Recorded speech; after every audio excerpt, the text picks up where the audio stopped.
โอเคน้องใหม่น้องได้เบิ่งเวียกบ้านบ่อาทิตย์แล้วนี่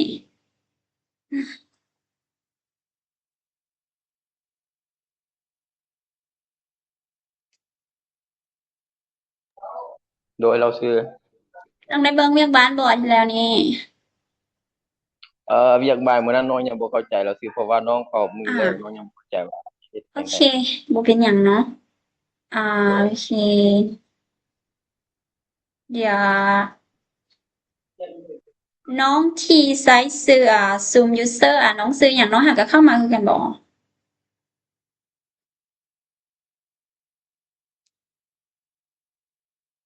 โอเคบ่เป็นหยังเนาะอ่านักเรียนอาทิตย์แล้วที่อ่าอาจารย์ได้มอบเวียกบ้านไปก็คือมื้อนี้ยังบ่มีไผมาเลยเนาะโอเคบ่เป็นหยังเดี๋ยว เราเข้าไปเรียนต่อเลยเนาะเพื่อบ่เป็นการเสียเวลาเพราะว่าช่วงนี้อาจารย์บ่ทันเนาะฉะนั้นเวลาเรียนของพวกเราจะมีแต่30นาทีเนาะฉะนั้นเราจะประหยัดเวลาโอเคเดี๋ยว大家晚上好เนาะโอเคเรามาเริ่มเรียนไปเลยอาจารย์จะพาพวกเรามาเบิ่งตัวบทสนทนาเนาะเพราะว่าอาทิตย์แล้วเราได้อาจารย์ได้พาพวกเราอ่านตัวนี้ไปแล้วโอเคมีแต่นักเรียนที่หาก็เข้ามามีแต่สามารถไปเบิ่งคืนได้เนาะตัวนี้ตามมื้อนี้อาจารย์จะพาพวกเรามาสนทนาบทสนทนาเนาะบทสนทนาก็บ่ได้ยากเป็นบทสนทนาที่ง่ายๆโอเคมี3บทเนาะอย่างนี้มันจะมีเดี๋ยวมี4บทเนาะโอเค你感觉怎么样？你感觉怎么样？你เจ้า感觉รู้สึก怎么样เป็นแนวใด你感觉怎么样เจ้ารู้สึกเป็นแนวใดหรือว่าเจ้ารู้สึกแนวใดเนาะ我感觉有点冷我感觉有点冷我感觉有点冷我会感觉รู้สึก有มีเนาะ点冷点ตัวนี้มันน้อยหนึ่งเนาะ冷หนาวเนาะ我感觉有点冷ที่จริงเตียงมันน่าจะมีคำว่านะน้องอาจารย์ใส่อาจารย์ใส่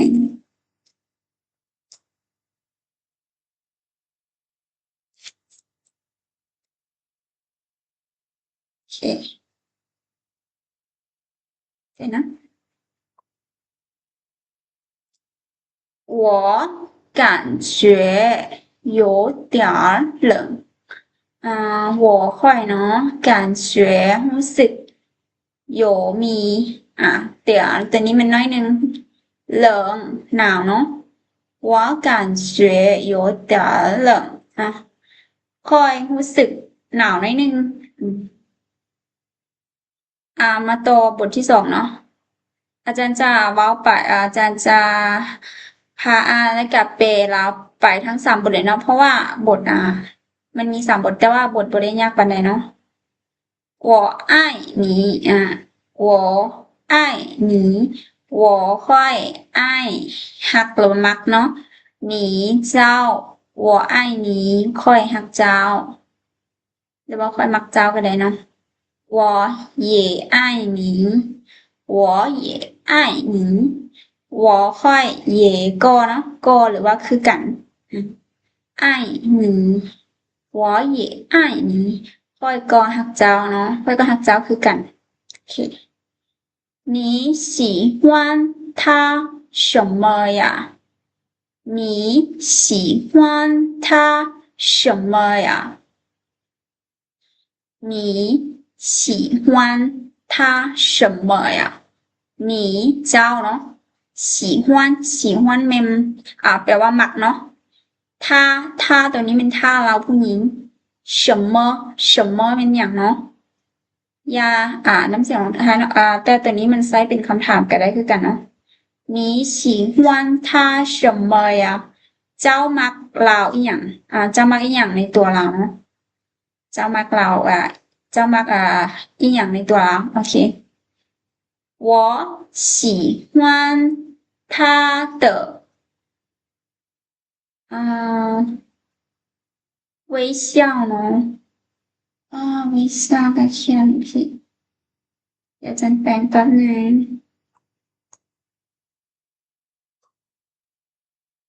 微笑โอเค微笑จะเป็นเสียงสองเสียงหนึ่งเนาะ我喜欢他的微笑喜欢他说话的样子也喜欢他他的性格好的โอเคมันจะผิดหลายเนาะ他的โอเค他的性格好的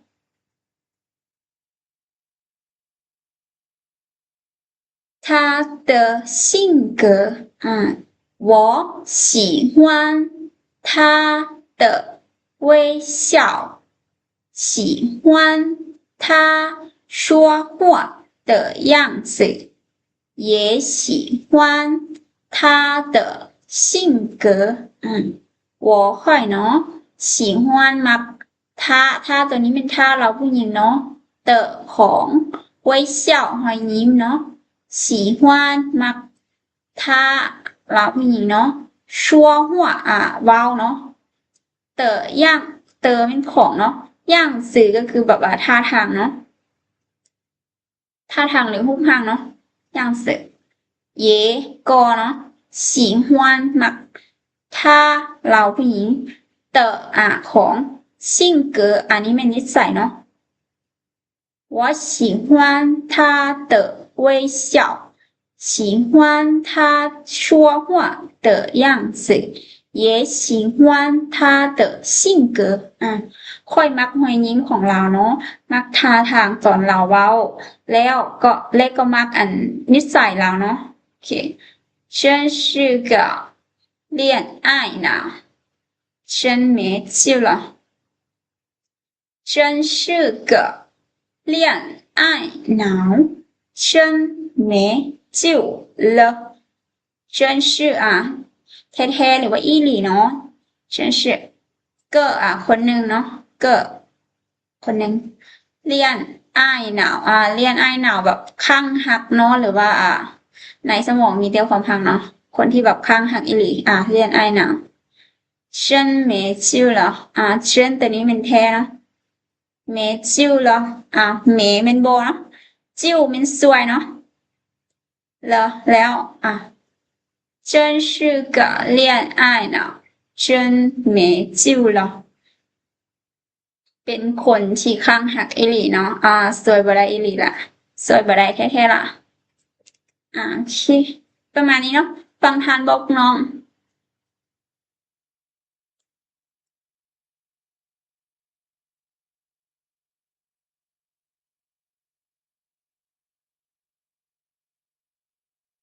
โอเคฟังทันบ่ โดยทันอยู่โอเคอาจารย์เดี๋ยวอาจารย์อ่านสักๆสำหรับเนาะแล้วให้พวกน้องลองมาสนทนาโอเค你感觉怎么样你感觉怎么样我感觉有点冷我感觉有点冷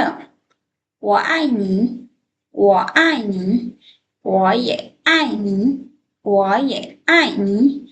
你喜欢他什么呀你喜欢他什么呀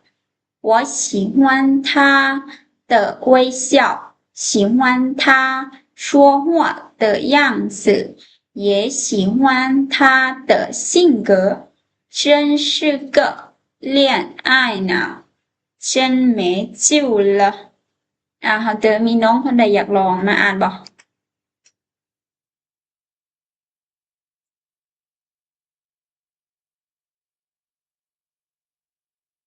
มีบอก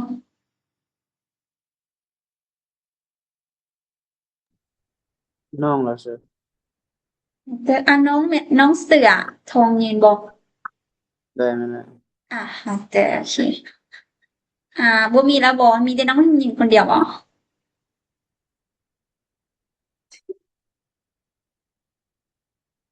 อ่าน้องอีกสองคนบสะดวกบอมาสนทนากับน้องทองยืน OK อ่ะ để nói ở đây đã โดยน้องเสืออย่างกับอาจารย์เลยบ่ะ từ sông ส่งโอเค ให้น้องทองยืนเป็นเอแล้วน้องส่งเป็นบีเนาะต่อบทเรื่องที่หนึ่งสองแล้วก็สามไปเลยเนาะโอเคเว้ารอบเดียวแล้วก็จบเลยเอาไปต่อเรื่องใหม่开始เนาะ你感觉怎么样我感觉有点儿冷我爱你我也爱你你喜欢他什么呀我喜欢他的微笑喜 เป็นเว้ย 欢 เนาะ 他的 เว้ยเช่าเว้ยเช่า微笑吧对微啊微对笑啊微笑喜欢他说话的言辞吧样子เนาะ样子对样子喜欢他的性格不性格真是个恋爱脑真没救了好的非常好เนาะน้องทองยืนกับน้องส่ง好的โอเคเอาไปต่อบทเรื่องต่อไปแล้วเนาะโอเคหมดเนาะบทนี้โอเคจะไปไวนิดนึงเนาะเพราะว่าเวลาของเขาจำกัดโอเคมี A B A B 你喜欢吃中国菜吗你喜欢吃中国菜吗你เจ้าเนาะ喜欢มักชื่อกิน中国จีนหรือประเทศจีนเนาะจงกัวไส้อาหารจีนเนาะมาบอ你喜欢吃中国菜吗เจ้ามากินอาหารจีนบอ我喜欢吃中国菜你呢我喜欢吃中国菜你呢我会喜欢มักชื่อกิน中国菜อาหารจีน你เจ้า呢เด我喜欢吃中国菜你呢ค่อยมักกินอาหารจีนเจ้าเด我非常喜欢吃中国菜我也会做中国菜我非常喜欢吃中国菜我也会做中国菜我会非常เป็นหลายเนาะหรือว่าโคตร喜欢มักชื่อกิน中国菜อาหารจีน我会也ก็คือกันเนาะก็หรือว่าคือกันหุยตัวนี้หุยตัวนี้จะเป็นจาหรือว่าเป็นหรือว่าได้เนาะจั่วเฮ็ด中国菜อาหารจีนเนาะ我非常喜欢吃中国菜我也会做中国菜ค่อยโคตรมักกินอาหารจีนค่อยยังเฮ็ดอาหารจีนเป็นอีกด้วยเนาะ你真厉害我不会做中国菜你真厉害我不会做中国菜你เจ้า真ตัวนี้เป็นแท้เนาะหรือว่าอีหลีลี่ให้ตัวนี้แปลว่าเก่งเนาะเก่งหลายเก่งหรือว่าเก่งหลายหรือว่าสุดยอดเนาะยาตัวนี้เป็นน้ำเสียงลงท้ายเนาะ我会不会不会ตัวนี้จะเป็นเสียงสองเนาะโอเคยูนี่อาจารย์ใส่เป็นเสียงซีเนาะแต่ว่าทุกคนอ่านออกเป็นเสียงสองให้อาจารย์เด้ออาจารย์ใส่ผิดเนาะโอเค不会做不会ก็คือบ่ฮู้เนาะหรือว่าเฮ็ดบ่เป็นเนาะ做เฮ็ด中国菜อาหารจีนโอเค你真厉害呀我不会做中国菜เจ้าโคตรเก่งเจ้าโคตรเก่งเลยค่อยเฮ็ดอาหารจีนบ่เป็นเนาะโอเคฟังทันบ่ทุกคน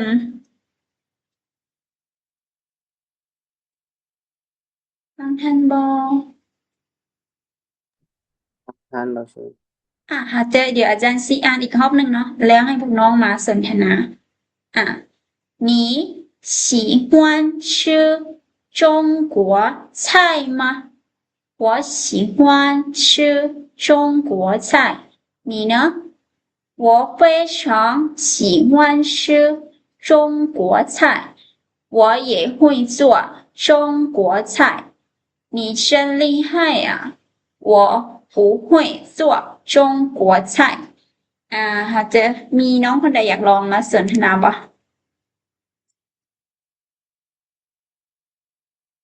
มีลองไว้นิดนึงเนาะเพราะว่าเวลาของเรานี่ค่ะเนาะโอเคมีบ่เลยน้อง老师เดี๋ยวน้องทองเย็นมีน้องอีกคนใดบ่ที่อยากมาสนทนากับน้องทองเย็น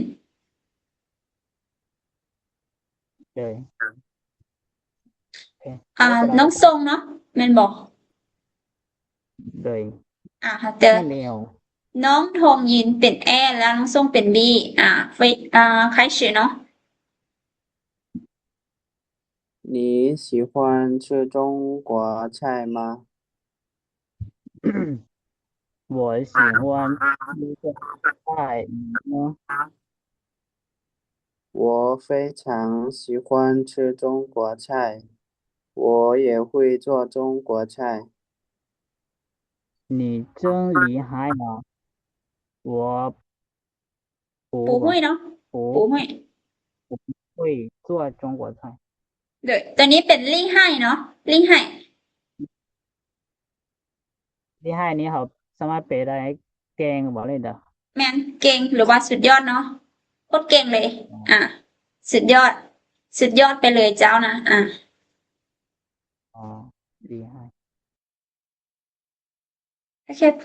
非常好เนาะน้องส้มกับน้องทองยินเนาะมีน้องคนใดอยากลองอ่านอีกบ่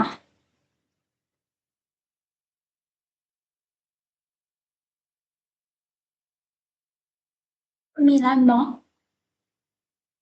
โอเคเราไปต่อแล้วเนาะเพราะว่าเราจะเพื่อบ่เป็นการเสียเวลาของเราเนาะเราเจออันนี้บทเรื่องรู้สึกว่าหลายนิดนึงโอเคเดี๋ยวเรามาเบิ่งหมวดคำศัพท์เนาะที่มันโกงกันข้ามกันโกงกันข้ามมันจะมีหลายกว่านี้เนาะแต่ว่าอาจารย์เอาแต่คำง่ายๆและคำที่มักซ้ายมาให้พวกเราเบิ่งกันเนาะโอเคเวลาพวกน้องเรียนสูงไปแล้วอาจจะมีหลายกว่านี้เนาะโอเคเรามาเรียนแบบง่ายๆไปก่อนคายเปิดคายเปิดกว้านปิดหมายซื้อไม่ขาย开始เริ่มหรือว่าเริ่มต้นเนาะ结束จบหรือว่าสิ้นสุดเนาะสิ้นสุดลง赢ชนะ输แพ้记住记得记住记得จำหรือว่าจำได้เนาะ忘记ลืมเนาะคายเปิดกว้านปิดหมายซื้อไม่ขาย开始เริ่มต้น结束จบสิ้นสุด赢ชนะ输แพ้记住记得จำได้ว่างว่างจี้ลืมโอเคฟังทันบ่ทุกคนทันบ่对，谭老师。好的มีน้องคนใดอยากลองมาอ่านบ่抓紧时间哦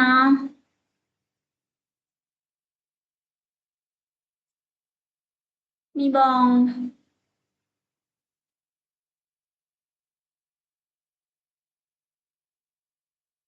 บ่มีน้องคนใดอยากลองมาอ่านบ่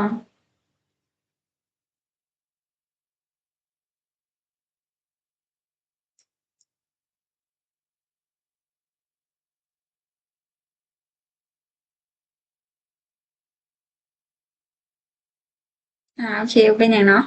เดี๋ยวเรามาเบิ่งบทสนทนาบทสนทนามี2บทเนาะอยู่นี่มีเอเดี๋ยวเรามาเบิ่งบทที่1ก่อน A กับ B มีแต่2คนโอเคง่ายๆ你出门时不要忘了把门关上你出门时不要忘了把门关上หนีเจ้าเนาะ出门ก็คือออกไปข้างนอกเนาะชื้อตอนเนาะหรือว่าเมื่อเปียยาว่างเลยลืมเนาะป่าตัวนี้มันเอาเนาะเหมือนประตูกว้านช่างปิดประตูเนาะ你出门时别忘了把门关上ตอนที่เจ้าออกไปข้างนอกอย่าลืมปิดประตูโอเคดีตอบน้อง好的妈妈我知道了好的妈妈我知道了好的ตัวนี้แปลว่าโดยเนาะหรือว่าได้หรือว่าโอเคมาแม่เนาะ我知我ค่อยเนาะ知道ตัวนี้เป็นฮู้แล้วเนาะเลอแล้ว好的妈妈我知道了โดยแม่ค่อยฮู้แล้วโอเคฟังทันบ่对，谭。โอเคมีน้องคนใดอยากลองอ่านบ่ตัวนี้กันเนาะ对，น้องลองอ่าน โอเคทองเย็นอีกคนนึงมีน้องคนใดอีกบ่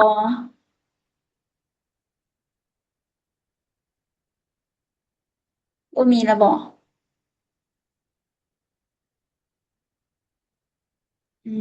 โอเค พูด น้องส้ม พูดเดียว บ่น้องส้มสิมาสนทนาไหมบ่โอเคให้น้องทองเย็นเป็นแอแล้วน้องส้มเป็นบีเนาะเอาแต่บทถึงก่อนโอเค开始เนาะ你出门时不要忘了把门关上。好的妈妈我知道了好的非常好เนาะน้องส้มกับน้องทองเย็นค่ะจะโอเคมันยังอีกบทเรื่องตินยุรุมนี่เนาะแล้วก็บทตัวนี้เนาะโอเคยังอีกบทสนทนามันยังอีก3บทเนาะแต่ว่ามื้อนี้เวลาของเราหมดลงเนาะมีแต่เดี๋ยวมื้ออื่นเราจะมาเรียนต่อโตอาจารย์จะพาพวกเรามาสนทนาต่อโตนี่แล้วก็ตัวนี้